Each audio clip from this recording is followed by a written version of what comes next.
Hello and a warm welcome to yet another episode of my True Crime podcast, the True Crime Cocktail Hour. If you are new here, my name is Holly and I'll be your bartender tonight. I'll be mixing us a little after work cocktail just to take the edge off, and we deserve it. And since you're already here and interested in true crime, I might as well tell you the story of a true crime case. And for today's case, we'll be heading to a country we have never been before on this channel, to beautiful Thailand. And to be exact, we'll be heading to Bangkok. And I'll be telling you the story of a luxurious hotel where, on a July day in 2024, not all guests checked out alive. So if you're ready, I'm ready. Let me set everything up and then we'll open up case file number 97, The Poisonous Last Dinner.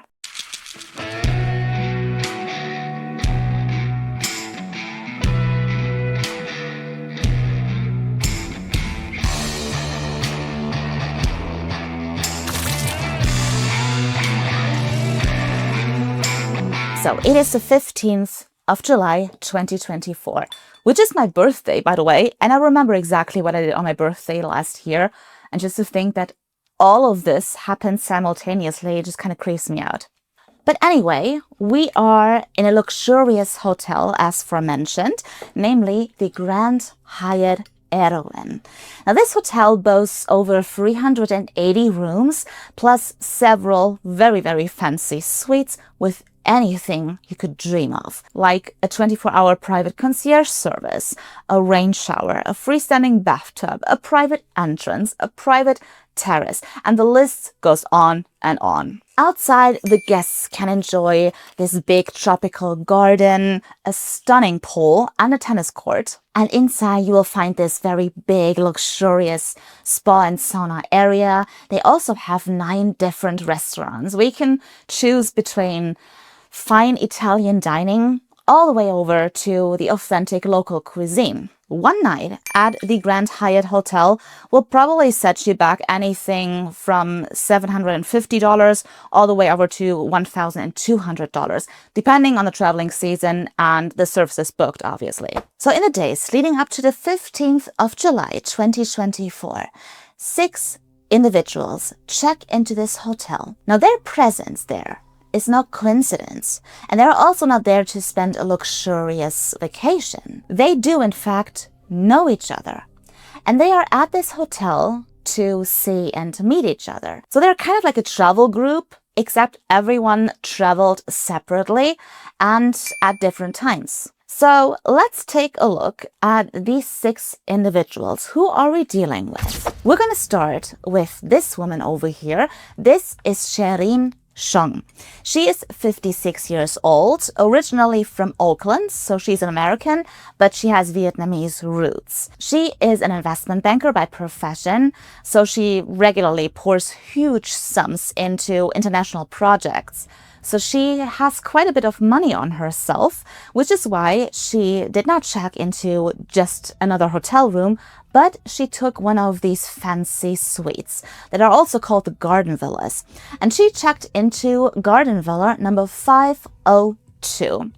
She arrived at the Grand Hyatt Hotel on the 5th of July. Person number 2 is Jan Din Fu, and he is 37 years old.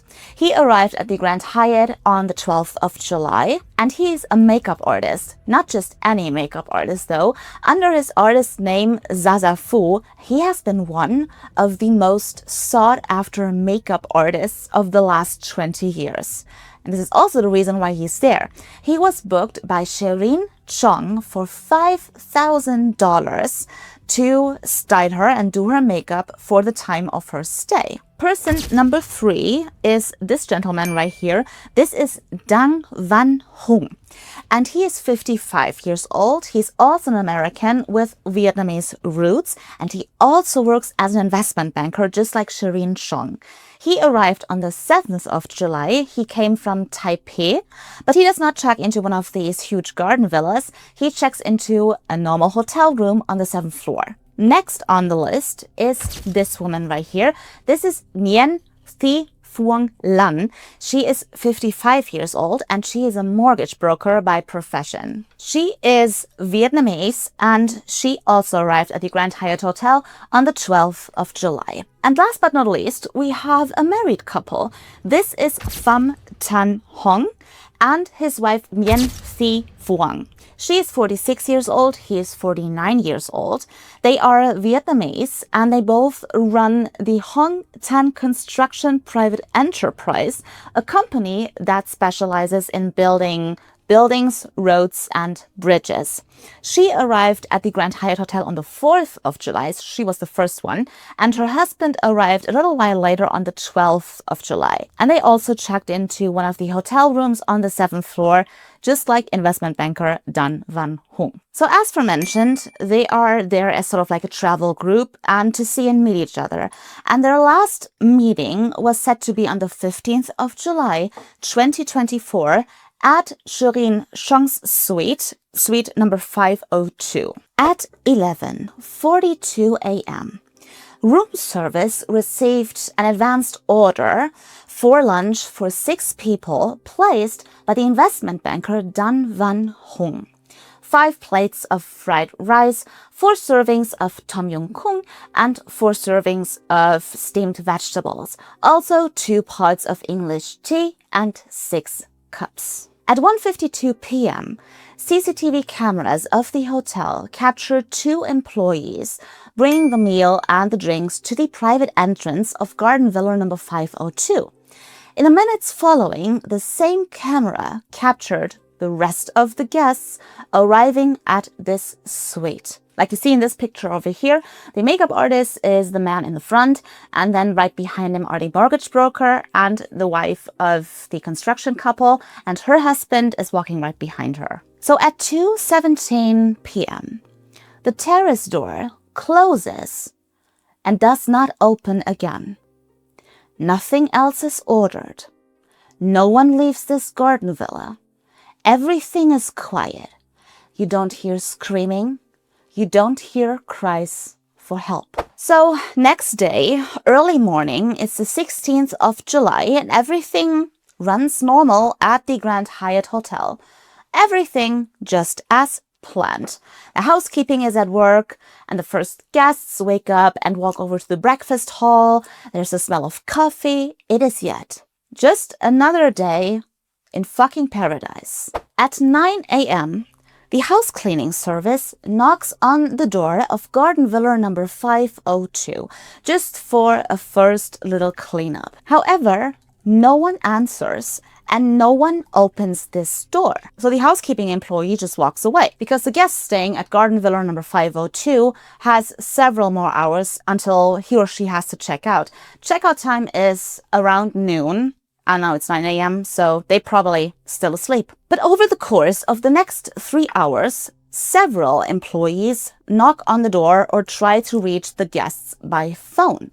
But no one answers the phone and no one opens the door to Garden Villa number 502. That is strange. And it's also maybe a little bit inconvenient for the housekeeping service. You know, it sets them under a lot of pressure to keep the room ready for the next guests to arrive. However, the employees at this hotel, they don't want to cause a big scene over all of this. They don't want to force these people out or force themselves in because the guest staying at this garden villa, she pays a lot of money and they just don't want to seem impolite. And so they just leave her alone. They let her stay there, even though she is way past her checkout time. Several hours go by. It is now 5 p.m. And now it's really time for the guests to leave this hotel and check out, right? So by that point, several hotel employees had gathered in front of this garden villa door. So they're trying to open this door and they come to realize that the door was locked from the inside. Now this is at the latest where everyone gets kind of worried. Maybe there is a medical emergency or whatever. So the hotel manager ordered to have this door opened with a master key. So it takes a couple of minutes, but eventually an employee arrives at Garden Villa number 502 with the master key in his hand. So this hotel employee opens the door and he takes a couple of steps inside when suddenly he froze in motion. There was the body of a woman lying right in front of him on the floor of the entrance with her hand stretched out toward the door, like she literally tried to grab the door handle in an attempt to escape. And it is Nguyen Thi Phuong, the wife of the construction couple. So there's no blood at the scene or anything, but everyone can see that there's nothing they can do for her anymore. She is dead. As is the makeup artist Jan Din Phu, who's also lying on the floor right behind her. And right next to him lies the body of the investment banker Dan Wang Hung. So this hotel employee is like, fuck this. He turns around and he leaves the garden villa. And he alerts the hotel manager and the main security guard. But everyone is already asking themselves, what the hell happened here? And where are the other three? So the security guard steps further into the room, and this is when he finds the fourth body. The body of Shirin Chong, who booked the suite, and she was lying right next to the dinner table. So last but not least, the security guard checks the bedroom, and this is where he finds the last two victims. Lying on the floor in front of him are the mortgage broker, Nguyen Thi Phuong Lan, and the husband of the construction couple, Pham Tan Hong. So there's no hesitation. They call for emergency services and also the police. The emergency service gets there, but it becomes clear quite quickly that there's nothing they can do for either one of them. All 6 guests are dead, and shockingly, as it turns out, have been for over 24 hours already. So they must have died right after arriving at Garden Villa number 502. And now, honey, all hell broke loose in that hotel, let me tell you. Some guests were moved to different rooms. Some guests just left in a hurry or checked out early. Now, investigators and forensic teams were flooding the once so exclusive hallways. It was frightening, and no one knew anything at this point. The killer might just as well still be at the hotel. The fact is, they have 6 dead people, all found in the same room, a room that was locked from the inside, the front door as well as the terrace door. So whatever they have now leaves investigators with 3 possibilities. Option number 1, it was a carbon monoxide accident, simply because it wouldn't be the first time. Just a year earlier, a tourist couple died by carbon monoxide poisoning, also in a Hyatt Hotel, but in Mexico. Still, in Bangkok, they obviously check for that.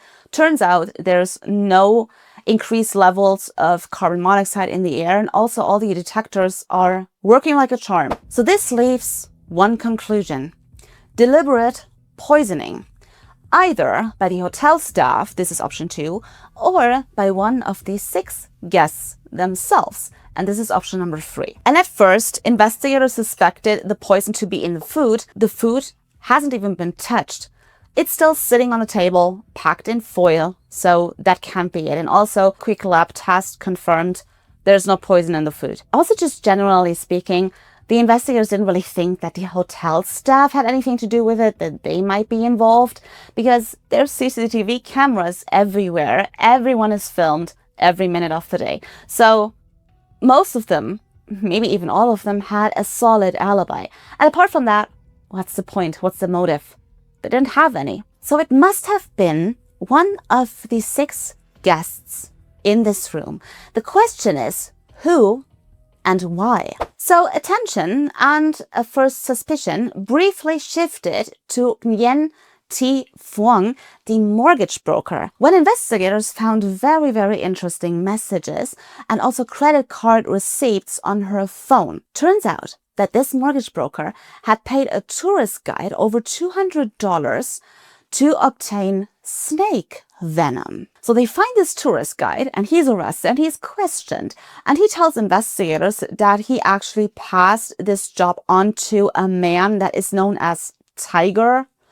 And he was supposed to obtain the snake venom and also deliver it right to the Hyatt Hotel. And things looked even worse for the mortgage broker when they searched her luggage and discovered a small bottle that was labeled with the words snake medicine number 7. So they send that to the lab results come back, and it's a huge disappointment. Turns out it is not snake venom, but just a simple traditional herbal supplement.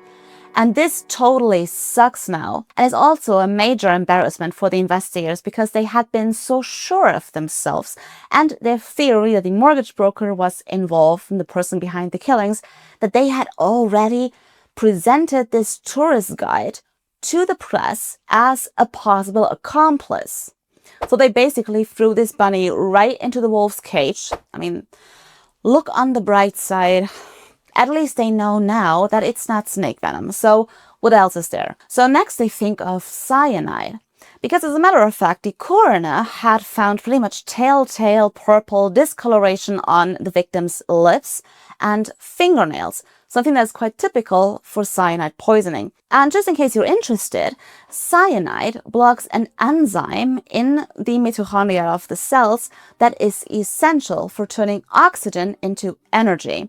So without this enzyme, all of this can't be done, even though the victim is breathing enough air. And the result is a so-called cellular asphyxiation, a swift but very, very agonizing death. So they test the food, also the tea and the victim's blood for cyanide, and it is a match, baby. They found the poison, it is cyanide, and they found it in the victim's blood, not in the food, but in the English tea. So at first investigators thought that maybe something like a mass suicide cult Jonestown massacre thing was going on, but yet there was really no proof for that or any hints. They talked to the family and friends of the victims. They either had a vacation coming up or a big project they wanted to work on, or, So now investigators focus on the number one question. Why were these 6 people there in the first place? What was the content of their meeting and what did they talk about? And they found that out also by questioning family and friends. And they were quite surprised to hear that this meeting was all about settling a financial dispute. So what had happened? So early 2025, okay? The construction couple over here had invested $278,000 into a hospital project in Japan.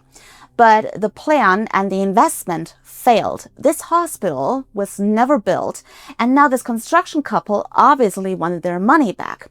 And not just from anyone, but from the very person who had convinced them to invest in this project in the first place. And this was investment banker Shireen Chung. So over the course of the next 6 months or so, this construction couple had asked Shireen Chung for the money again and again and again. But she always dodged them. She also found these flimsy excuses until this construction couple finally had enough, and they filed a lawsuit against Shireen Chung for the $278,000. And guess what? The court date was just 3 weeks away. But it was never gonna come to this court date. Shireen Chung over here had a very different plan. So in the days leading up to the 15th of July, Shireen Chung met this construction couple on several occasions, and they tried to reach an agreement with this other investment banker, Dan Van Hoong, and the mortgage broker, Nguyen Thi Phuong Lang, as mediators. That was their only purpose, the only reason why these two were there. But it was all in vain. There was no resolution.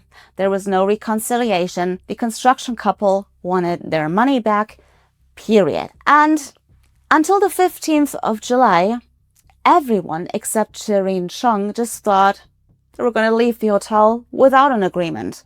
See you in court, no problem. Which is why they were quite surprised when Shireen Chung invited all of them to one last dinner, one last lunch at her garden villa number 502, because according to her, she figured that even though nothing was settled, they might as well leave on civil terms before seeing each other again in court. So absolutely clueless, one guest after the other showed up at her suite number 502, and none of them knew that Shireen Chong had deliberately steeped the tea a lot longer to mask the bitter taste of cyanide. But why? Because she knew very well that she was going to lose this lawsuit. She was going to lose in court. She would have to pay back the $278,000 plus legal costs. But there's more. There's something else that is kind of troubling her, that once she had lost this lawsuit, the rest of her shady past would resurface.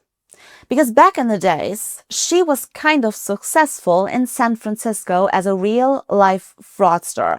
And she had a very disgusting way of making money, to be honest. So this hoo-ha, back in the days in San Francisco, went up to illegal immigrants, and she promised them a fast track to citizenship if they paid her a lot of money.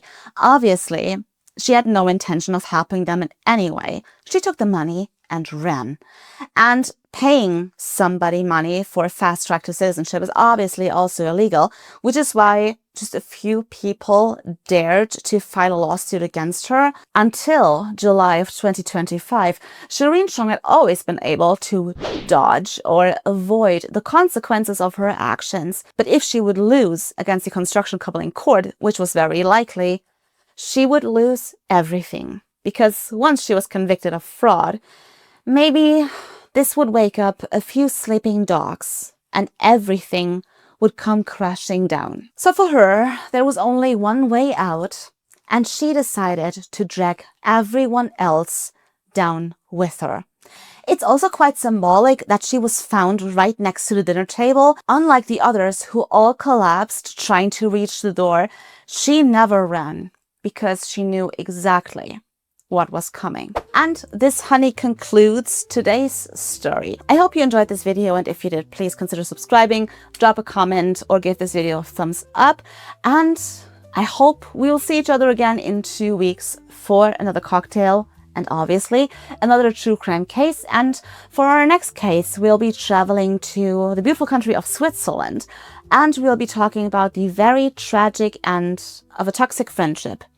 Until then, have a lovely weekend. Kiss. And I'll see you then.